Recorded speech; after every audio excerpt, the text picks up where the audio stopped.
Maintenant, nous accueillons Amélie pour sa chronique « Le bonheur, c'est les autres ». Bonjour Amélie! Allô Geneviève! Merci d'être là! Ça fait plaisir! Qu'est-ce que tu nous as concocté cette semaine? Écoute, je regardais la semaine et puis je me disais, on est-tu tanné?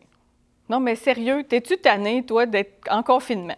Ben non, moi, je suis bien toute seule chez nous. Non, c'est pas vrai. J'ai hâte de voir mon monde, j'avoue. Je discutais avec des amis, puis l'annonce que ça se poursuivait, là, les gens me disaient « Ah, il me semble que je trouve ça pas évident. » Puis là, je me disais « Ma chronique, c'est le bonheur, c'est les autres. » Puis je suis toute seule chez nous, je les vois pas bien, les autres. Les autres sont où? On s'ennuie des soupers avec la famille élargie. On s'ennuie de faire des câlins aux gens qu'on aime. On s'ennuie de rire des anecdotes de la fin de semaine au bureau. Hein? Il me semble que ça nous manque, hein, ces affaires-là. Arrête, tu vas me faire pleurer. Fait qu'on est fait pour la fraternité, pour être frères et sœurs, pour être heureux ensemble. Puis même, d'ailleurs, les maisonnées là, qui ont été promues au début de l'année pastorale, c'est un peu cette idée-là de se dire, bien, on aimait ça, nous autres, les perrons d'église, puis jaser, puis ces affaires-là, puis d'avoir du plaisir ensemble. Fait qu'on peut-tu trouver autrement en attendant pour pas perdre ça, parce que ça fait partie des choses qu'on aime puis qu'on apprécie dans la vie. Fait que là, je pensais à mes affaires, puis là, je me disais, c'est pas évident, là, tu sais, le bonheur, c'est les autres quand tu vois personne. Faut-tu que je change ma chronique? Non?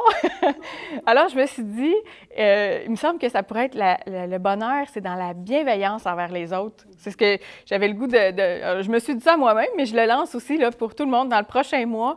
Est-ce que le bonheur pourrait être dans la bienveillance envers les autres? Puis, sais-tu où j'ai pogné ça? Tu vas me le dire, je le vois à côté de toi, je passe.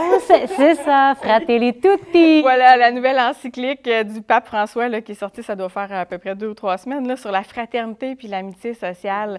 On y retrouve plein de thèmes qui sont chers au pape François, le souci des autres, la justice envers le plus petit, la tendresse. Le pape François, ça fait quelques écrits qui nous parlent de tendresse, de la bienveillance. Puis en fait, c'est quand je suis tombée, c'était mon coup de cœur, sur le chapitre 6, qui s'appelle « Dialogue et amitié sociale ». En fait, c'est un peu comme s'il nous dit comment, pour lui, il va prôner une culture de la rencontre et de la bienveillance dans tout le chapitre. Fait que brièvement, j'ai comme sorti 2 petites perles que j'avais le goût de partager parce que moi, ça m'a donné du souffle. On l'ouvrira à la bonne page. Le pape nous dit comment la bienveillance est une libération de la cruauté qui caractérise parfois les relations humaines. Tu sais, ça arrive qu'on est blessé puis c'est difficile, mais la bienveillance vient nous libérer de ça. Tu sais, je trouvais ça beau. Puis quand on est plus fatigué, des fois on est plus irritable, hein, tu sais, ces temps-ci, quand on dit qu'on est tanné, là, des fois ça sort de notre bouche, ces affaires-là. Hein? Ça sort dans nos écrits qui passent sur Facebook, les réseaux sociaux et compagnie. Aussi. Exactement, c'est ça. Ça construit rien de bon, tu sais. Fait que, il va nous dire aussi que la bienveillance libère de l'anxiété qui nous empêche de penser aux autres. Je me disais, c'est tellement actuel, on voit ça, hein, les annonces concernant la santé mentale, les gens qui ont de l'anxiété, des symptômes dépressifs, des choses comme ça, c'est vraiment, on en parle beaucoup. Et puis, il va aussi parler que la bienveillance libère de l'empressement distrait qui ignore que les autres aussi ont le droit d'être heureux. Puis, c'est le bonheur, c'est les autres. C'est là. Fait que c'est vraiment comment la bienveillance, c'est une, comment je dirais ça, ça prend ça pour un bon dialogue dans nos relations, puis tout ça, tu sais, pour avoir des relations harmonieuses. Puis l'autre phrase, coup de cœur, vraiment, puis je me disais là-dessus, je vais même lancer un petit défi à toi et à tout le monde qui nous regarde. Okay. Écoute ça, je trouve ça magnifique.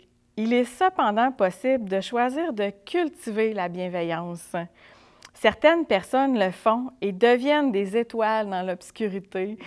Alors, je lisais ça puis je me disais, c'est votre mission si vous l'acceptez. Et je me le dis à moi-même, ma mission, si je l'accepte pour les prochains jours, les prochaines semaines, c'est de me dire, est-ce que j'ai la force puis le désir de continuer à cultiver la bienveillance dans mes relations, même si elles sont souvent virtuelles, puis pour que vraiment, avec cette grâce que le Seigneur nous donne de cultiver ça, bien qu'on puisse être des étoiles dans notre monde comme chrétiens, comme chrétiennes.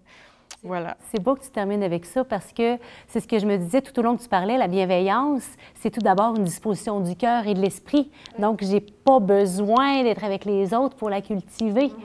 Puis donc, déjà, en ayant ces pensées, cet esprit bienveillant, ce cœur bienveillant pour les autres, quand je les rencontre enfin, que ce soit à l'écran, que ce soit en vrai, eh bien, c'est ça qui est déjà porté dans mon amitié envers l'autre. Merci, Amélie. Ça fait plaisir, Geneviève. Bonne mission. Merci, toi aussi.